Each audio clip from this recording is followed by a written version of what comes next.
Hello guys, welcome to all of you in this video. स्वागत है आप सभी के इस वीडियो में। और आप जानते हैं कि पाटलिपुत्र यूनिवर्सिटी में जो एडमिशन का जो सेकंड फेज है पीजी के लिए, यानी पीजी एडमिशन में जिनका भी अलॉटमेंट नहीं आया, जिनका मनपसंद नहीं मिला था, या फिर कह सकते हैं कि जो भी फ्रेश कैंडिडेट है वो सबको एक चांस मिला है पीजी के सेकंड फेज में। यानी अभी जो एडमिशन का फेज चल रहा है वो सेकंड फेज है। फर्स्ट फेज आखिरी 1 फरवरी तक खत्म हो चुका था और सेकंड फेज की शुरुआत हो चुकी है। तो पाटलिपुत्र यूनिवर्सिटी में पीजी के सेकंड फेज में कैसे आपको एडमिशन लेना है, किस तरीके से क्या सारा एडमिशन का प्रोसेस है, वो मैंने लास्टली कल की वीडियो में बताया था। और मैंने आपसे प्रॉमिस किया था कि मैं आपको नेक्स्ट वीडियो पूरा प्रोसेस लाइव करके दिखाऊंगा। तो अभी मैं बेसिकली दो पॉइंट पर डिस्कस करूँगा। वैसा पहला पॉइंट है कि जो इनका अलॉटमेंट नहीं आया, जैसे जिनका अलॉटमेंट नया है उनको क्या कुछ करना है, और जिनको मनपसंद नहीं मिला था उनको क्या कुछ करना है। मतलब अभी मेनली मैं उनके लिए डिस्कस कर रहा हूँ जिनके पास login ID and password available है। अगर आपके पास login ID and password available है तो आपको क्या कुछ करना है कि आपका अलॉटमेंट 100% आ जाए, वो सारा पॉइंट पे डिस्कस करेंगे और उसको पूरा प्रोसेस लाइव करके आपके सामने दिखाएंगे भी कि किस तरीके से पूरी प्रक्रिया को कंप्लीट करना है। तो पूरा प्रोसेस सही से समझिएगा और कहीं पर भी आपको प्रॉब्लम हो तो आप कमेंट्स कीजिएगा। टेलीग्राम चैनल से जरूर कनेक्ट होइए। टेलीग्राम चैनल पर कई सारे आपको अवेलेबल सपोर्ट आपको मिल जाते हैं। एंड प्लस जो भी कैंडिडेट को लगता है कि मुझसे अगर अप्लाई कराने की अगर आपको ज़रूरत हो देन आप कमेंट्स कर सकते हैं, या फिर आप हमारे व्हाट्सएप पे आ सकते हैं और मैसेज दे सकते हैं, या फिर आप इंस्टाग्राम पे आ सकते हैं। कई सारे प्रोसीजर्स है जिसके जरिए से आप हमें फॉलो कर सकते हैं। सारे जो सिस्टम्स है वो आपको वीडियो के डिस्क्रिप्शन बॉक्स में हमारा व्हाट्सएप नंबर मिल जाएगा, आपको टेलीग्राम चैनल का लिंक मिल जाएगा, इसके बाद आपको इंस्टाग्राम का आईडी मिल जाएगा। कई सारे प्रोसेस है जिस तरीके से आप हमसे कॉन्टैक्ट कर सकते हैं। लेकिन मेन बात ध्यान रखिएगा कि किसी भी प्रकार का गलती नहीं कीजिएगा, चूँकि मैंने लास्टली कल के वीडियो में भी ये सारा पॉइंट मैंने आपको बताया था कि अगर आप गलती करते हैं तो फिर आपका अलॉटमेंट आना फिर बहुत मुश्किल हो जाएगा। और आपको बता दें पटना के इस पाटलिपुत्र यूनिवर्सिटी में जो पीजी का जो एडमिशन चल रहा है इसके टोटल 3 फेज आएगा और ये सेकंड फेज तक करेक्शन वगैरह अप्लाई होगा। थर्ड फेज में ओनली अपडेशन होगा, क्योंकि इसके रिगार्डिंग पेपर का इन्फॉर्मेशन भी आ चुका है।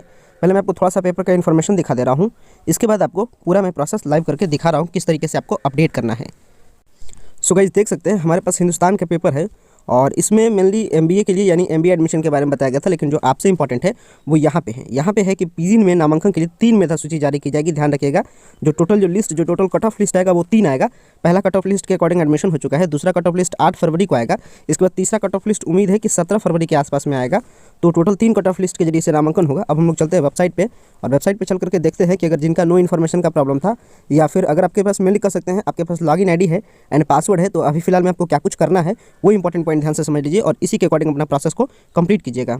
सो गाइज मैं भी आ चुका हूँ यूनिवर्सिटी की वेबसाइट पे और यूनिवर्सिटी की वेबसाइट पे आने के बाद मैं जो सारा प्रोसेस है वो ध्यान रखिएगा, मैं खुद से सारा प्रोसेस मोबाइल पे कंप्लीट कर रहा हूँ ताकि आपको ज़्यादा प्रॉब्लम नहीं हो। और यूनिवर्सिटी के पोर्टल पे पहुँचने के बाद हम लोग क्या खोजेंगे, एडमिशन का पोर्टल खोजेंगे, क्योंकि इसी एडमिशन के पोर्टल से आगे का सारा प्रोसीजर्स कंप्लीट होना है। ध्यान रखिएगा। और मैं आपको बता दूँ कि जो सारा प्रोसेस है उसमें हम लोग अभी दोनों कोर्स के बारे में डिस्कस करेंगे, रेगुलर का एंड एक वोकेशनल कोर्स का।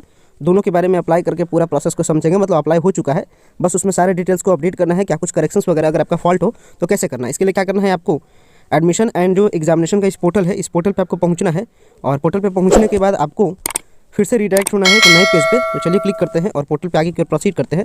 जैसे ही एडमिशन एग्जामिनेशन के सेक्शन पे आते हैं, आपका जाना है यहाँ का सेक्शन जो फील्ड यूजी डिग्री का जो सेक्शन दिख रहा है, इस सेक्शन पे आ जाना है। और आने के बाद फिर से आपको क्या करना है, नेक्स्ट एक पेज ओपन होगा।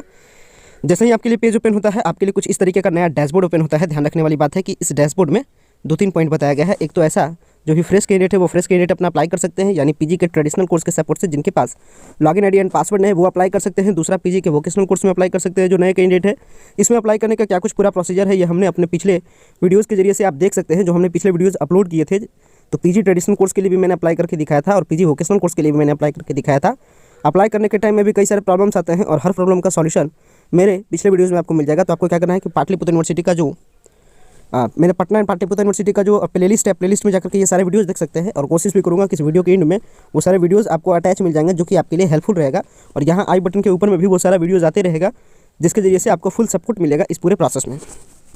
तो अभी मैं मेनली डिस्कस कर रहा हूँ जिनके पास लॉगिन आईडी एंड पासवर्ड है तो क्या करना है। अगर आपके पास लॉगिन आईडी एंड पासवर्ड है तो आपको यहाँ पे रीडायरेक्ट करना है, जो ऑप्शन है एप्लीकेंट लॉगिन का। एप्लीकेंट लॉगिन के सेक्शन पे आपको रीडायरेक्ट करना है। चलिए एप्लीकेंट लॉगिन के सेक्शन पे एप्लीकेंट लॉगिन का जो सारा डिटेल्स है वो डिटेल्स देते हैं। इस तरीके से एक नया पेज ओपन हो जाता है। यहाँ पे आपको कुछ डिटेल्स मांगा जाता है, जिसमें आपको यूजर नेम एंड यहाँ पे password, user name and password जब आपने अप्लाई किया था तो आपके रजिस्टर्ड मोबाइल नंबर और रजिस्टर्ड मेल आईडी पे आता है। और यहाँ पे कैप्चा है, तो कैप्चा को फिल करके फिर हम लोग क्या करते हैं, लॉगिन होते हैं। हमारे पास देखिए एक यूजर आईडी एंड पासवर्ड है। देखिए मैं यूजर आईडी एंड पासवर्ड को भर चुका हूँ। आपको बता देता हूँ पहले कंडीशंस। इनका जो कंडीशन है वो अलॉटमेंट आ चुका था ऑलरेडी आपको एएन कॉलेज में, और अलॉटमेंट आने के बाद बट इनको एडमिशन नहीं लिए, यानी एडमिशन का एडमिशन छूट गया इनकी गलती के कारण, क्योंकि ये पेमेंट वगैरह सारा प्रोसेस वगैरह कुछ कंप्लीट नहीं किया, तो इनका एडमिशन छूट गया है। इनको फिर से चाहिए कि उसी कॉलेज में चाहिए, तो इनको भी क्या करना है, सेम तरीके से अप्लाई करना है, क्योंकि जो सारे चॉइसेस थे वो सारा चॉइसेस इनका हटा दिया गया है और फिर से अलॉटमेंट आएगा। मैंने आपको कल भी बताया था कि जब भी चॉइस फिल कीजिएगा कॉलेज का, तो आप अपना सीट वगैरह देख लीजिए कि किस कॉलेज में कितना सीट है। ऐसा ना हो कि सीट कम है और आपका परसेंटेज भी कम है और आपने अप्लाई कर दिया बहुत ही हाई फाई कॉलेज में, तो फिर आपका अलॉटमेंट नहीं आएगा। इसके बाद क्या करना है, लॉगिन बटन पर क्लिक करना है और आपको लॉगिन करना है। लॉगिन करते हैं, देन इस तरीके का एक डैशबोर्ड आ जाता है। यहाँ पे आपका नेम होता है। आपको बता दे कि जो मेरिट का जो सारा ऑप्शन था वो सारा ऑप्शन हटा दिया गया है। नहीं तो आप पाते होंगे कि यहाँ पे आपका एक ऑप्शन था व्यू मेरिट स्टेटस का, वो सारे ऑप्शंस को हटा दिया गया है। आपको बताते हैं क्या क्या करना है। पूरा फर्स्ट फेज से आप लेकर के पूरे लास्ट फेज तक के आपको एक बार फिर से चेकआउट करते चलना है। जैसे देखिए यहाँ पे कई सारे ऑप्शन है, जैसे फोटो सिग्नेचर अपलोड। अगर आपका डॉक्यूमेंट्स वगैरह कुछ भी अपलोड नहीं है तो आप फोटो सिग्नेचर अपलोड के सेक्शन से सारे डॉक्यूमेंट्स को अपलोड कर सकते हैं। अदर क्वालिफिकेशन आपके पास है वो बताना है। पीजी का कोर्स चॉइस आपको क्या लेना है, ध्यान रखिएगा, यहाँ से इंपॉर्टेंट है। आपको कौन सा कोर्स में एडमिशन लेना है ये इंपॉर्टेंट है, और आपको कॉलेज का कोर्स का चॉइस आपको सिलेक्शन करना है ये भी इंपॉर्टेंट है। ये मेनली दो इंपॉर्टेंट है। और आपका एप्लीकेशन का फी पेमेंट ऑलरेडी है, व्यू एप्लीकेशन कर सकते हैं सारे डिटेल्स फिलअप करने के बाद, और उस डिटेल्स को देख सकते हैं कि वो डिटेल्स उस पर अपडेट हुआ कि नहीं, उसके लिए डाउनलोड एप्लीकेशन कर सकते हैं। अभी हम लोग फिलहाल में फोटो एंड सिग्नेचर अपलोड के सेक्शन से चलते हैं, देखते हैं कि क्या सारा डिटेल्स वहाँ पे सही तरीके से अपलोड था कि नहीं। देख सकते हैं फोटो ऑलरेडी सही तरीके से अपलोड है। अगर कोई भी डॉक्यूमेंट्स आपका अपलोड नहीं है तो आप उसे ठीक ठाक कर सकते हैं, प्रॉपर्ली ध्यान रखिएगा इस बात का। और यहाँ पे फोटो सही तरीके से अपलोड है, यहाँ पर सिग्नेचर सही तरीके से अपलोड है, यहाँ 10th का मार्कशीट अपलोड है, यहाँ ग्रेजुएशन का फाइनल ईयर का मार्कशीट अपलोड है।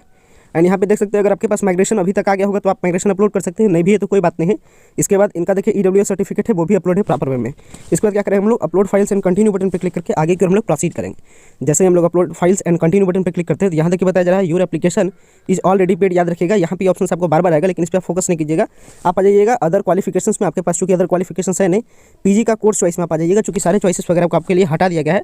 लेकिन एक बार देखते जाइएगा जो आपका पहला चॉइस है वो आपका फिलअप रहेगा, बस आपको सेव एंड कंटिन्यू करना है। देख सकते हैं मैंने ब्लीच के लिए अप्लाई किया था, अभी भी यहाँ दिखा रहा है। यहाँ हम लोग क्या करेंगे, सेव एंड कंटिन्यू बटन पर क्लिक करेंगे।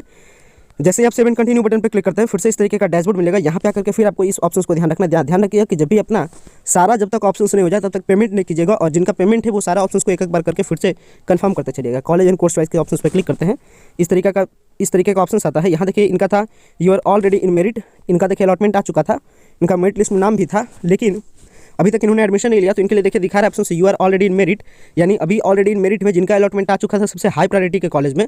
तो इनका AN कॉलेज सबसे ऊपर का चॉइस था और AN कॉलेज में ही इनका अलॉटमेंट आ गया था। तो फिर इनके लिए देखिए दिखा रहा option you are already in merit, यानी जिनका मेरिट में नाम नहीं आया, या जिनका सबसे कह सकते हैं कि जो सारे कॉलेजेस थे उसमें से सबसे नीचे वाला मेरिट में नाम आया, यानी सबसे नीचे वाला कॉलेज में आया, तो वो अपडेट कर सकते हैं। लेकिन जिनका सबसे टॉप सिचुएशन में था, जिनका सबसे टॉप प्रायोरिटी में ही अलॉटमेंट आ गया था, उनके लिए वो कॉलेज का चॉइस वगैरह नहीं कर सकते हैं, कारण है कि उनका अलॉटमेंट उसी में 100% रह जाएगा, इसलिए ऐसा कुछ दिखा रहा है। रजिस्ट्रेशन का फी पेमेंट वगैरह के बारे में बात की जाए तो सारा फी पेमेंट वगैरह आप ऑलरेडी पेड करके रखें, तो वो ऑप्शन आपके लिए इस तरीके से दिखेगा। तो कैंडिडेट आपने समझ गए होंगे, पहला सिचुएशन को समझ गए होंगे कि जिनका अलॉटमेंट आ चुका था सबसे टॉप प्रायोरिटी के कॉलेजेस में, वो कुछ चेंजिंग वगैरह ज़्यादा कुछ नहीं कर सकते। अब ऐसा सिचुएशन जो कैंडिडेट का अलॉटमेंट आया बट एडमिशन नहीं लिए, लेकिन लो प्रायोरिटी के कॉलेज में, उनका क्या कुछ ऑप्शंस दिखाता है उसको भी लाइव समझ लीजिए।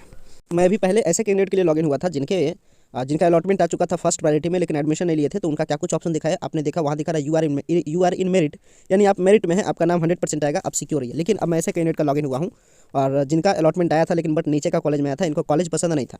इनके लिए क्या कुछ करना है, जैसे देखिए मैं लॉगिन हो चुका हूँ। यहाँ के बाद क्या करना है, यहाँ सारा डिटेल्स इनका ओके है, फोटो सिग्नेचर ओके है। यहाँ से हम लोग सब्जेक्ट वाइज मार्क्स पे एंट्री करेंगे। जैसे मैं सब्जेक्ट वाइज मार्क्स से स्टार्ट करता हूँ सारे डिटेल्स को फिलअप करने के लिए, तो यहाँ आपको ग्रेजुएशन का मार्क्स पूछा जा रहा है, तो ग्रेजुएशन का total marks and obtain marks बताइएगा।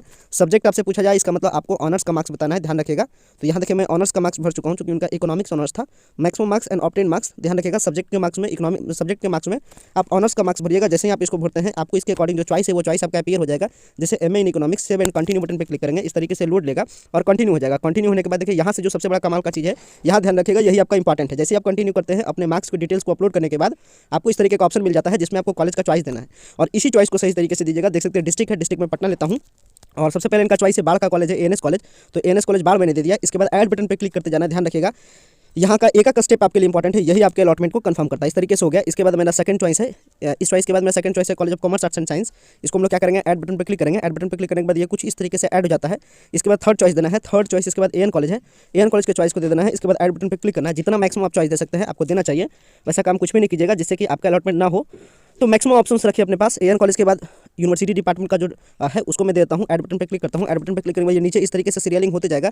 4 कॉलेज का चॉइस हो गया। इस तरीके से चॉइसिंग करते चल जाना है और मैं इसके बाद क्या कर रहा हूँ, सेव एंड कंटिन्यू बटन पर क्लिक करके इसको सेव एंड कंटिन्यू बटन पर क्लिक करके इसको सेव करता हूँ।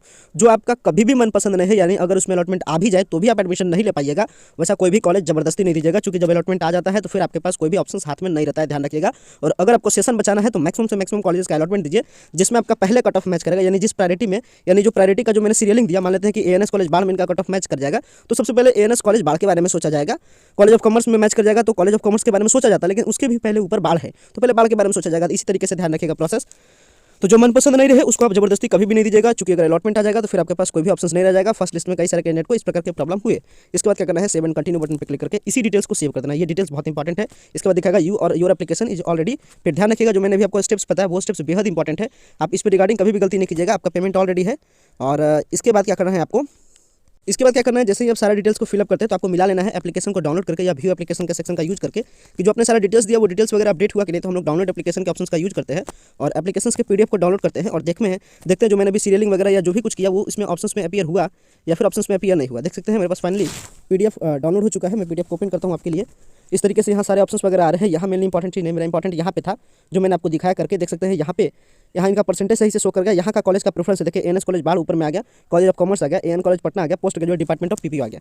यही इंपॉर्टेंट स्टेप्स है, यही आपके अलॉटमेंट का मेन कारण बनता है। तो अभी मैं तीसरा नंबर में, अभी मैंने फर्स्ट कैंडिडेट का मैंने दिखाया जिनका फर्स्ट प्रायोरिटी मिल गया, तो उनके लिए आप कुछ भी अपडेट नहीं कर सकते हैं। सेकंड ऐसे कैंडिडेट के लिए दिखाया जिनका अलॉटमेंट आया था बट उनका मन पसंद नहीं आया था, उनका मनपसंद एएनएस कॉलेज था और इससे भी लो कॉलेज आया था इनका अलॉटमेंट में फिलहाल फर्स्ट लिस्ट में, तो इसलिए इन्होंने फिर से अपडेट किया, एडमिशन इन्होंने नहीं लिया था। ये सेकंड टाइप का कैंडिडेट। एंड थर्ड टाइप का ऐसा कैंडिडेट जिनका नो इन्फॉर्मेशन अवेलेबल का प्रॉब्लम था, उनका भी वीडियो लाइव देख लीजिए। थोड़ा सा वीडियो लंबा है लेकिन हर टाइप्स के स्टूडेंट के बारे में इसमें डिस्कशन है।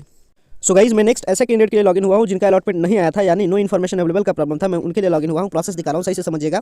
जब आप लॉगिन होते हैं कुछ इस तरीके का डैशबोर्ड आपके पास ओपन होता है। आपको क्या करना है, फोटो एंड सिग्नेचर अपलोड वाले सेक्शन को चेकआउट करना है। अगर सब सही है तो मेन स्टेज यहाँ से subject wise marks and college course wise. ध्यान रखिएगा जो भी नए कैंडिडेट फ्रेश एप्लीकेशन को सबमिट करेंगे वो जब तक ये सारे स्टेप्स को कंप्लीट ना करें तब तक पेमेंट नहीं करें। आपके लिए पेमेंट का ऑप्शन आते रहेगा बट आपको पेमेंट नहीं करना है, पहले आपको ये सारा स्टेप्स को कंप्लीट करना है। और यही सारी गलतियों को फर्स्ट लिस्ट वाले स्टूडेंट्स ने किया था जिनका नो इन्फॉर्मेशन का अवेलेबल का प्रॉब्लम आ गया था। तो सब्जेक्ट वाइज मार्क्स पे क्लिक करते हैं। मार्क्स पे क्लिक करने के बाद यहाँ मैं मार्क्स को देखता हूँ। ग्रेजुएशन का मार्क्स देखिए यहाँ पे गलती है, जो गलती है इसी को ठीक करना चाहिए। देखिए मैक्सिमम मार्क्स 800 एंड 518 ये सारा गलती है। आपको क्या पूछा जा रहा है ग्रेजुएशन में, तो यहाँ टोटल देना है 1500 और यहाँ बताना है 1500 में कितना है, यानी टोटल आपको ग्रेजुएशन का पूछा जा रहा है। और यहाँ सब्जेक्ट्स का पूछा जा रहा है, यानी आपको यहाँ पे पूछा जा रहा है आपके ऑनर्स का। देखिए ना मैथमेटिक्स ऑनर्स, यही आपका इंपॉर्टेंट है। यहाँ आपको मैक्सिमम मार्क्स, यहाँ ऑप्टेन मार्क्स। इसके बाद क्या कर देना है, आपके इस चॉइस के बेसिस पे जो भी अवेलेबल होगा वो ऑप्शन आ जाएगा। जैसे एमएससी मैथमेटिक्स यहाँ पे अवेलेबल है, इसको कर देंगे। याद रखिएगा कि लास्ट डेट से पहले कोई भी गलती हो आप करेक्शंस वगैरह कर सकते हैं।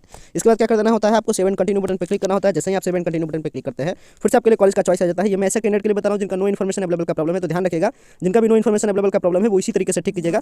इसके बाद क्या करना है, आपको सेलेक्ट डिस्ट्रिक्ट करना है। डिस्ट्रिक्ट आपका जो भी डिस्ट्रिक्ट हो आप डिस्ट्रिक्ट चूज कर लीजिए जिसमें आपका एडमिशन लेना है। जो आपका फर्स्ट प्रायोरिटी हो उसको ऊपर देते जाइए और यहाँ पे क्या करते जाना है, ऐड बटन का यूज करते जाना है। इसी तरीके से जो सारे कॉलेज है उसके सारे चॉइसेस को आप ऐड करते जाइए और फिर से सेव करना है। सेव एंड कंटिन्यू का बटन देखिए नीचे में मिलता है। आपको क्या करना है, सेव एंड कंटिन्यू बटन पे क्लिक करना है। और चूंकि आपने पेमेंट वगैरह सब चीज करके रखे हैं तो आपको क्या करना है, डाउनलोड एप्लीकेशन करते हैं। डाउनलोड एप्लीकेशन करके उसके पीडीएफ में देखते हैं कि ये जो सारे डिटेल्स आपने दिया वो उस पर अपडेट हुआ है या फिर नहीं हुआ है।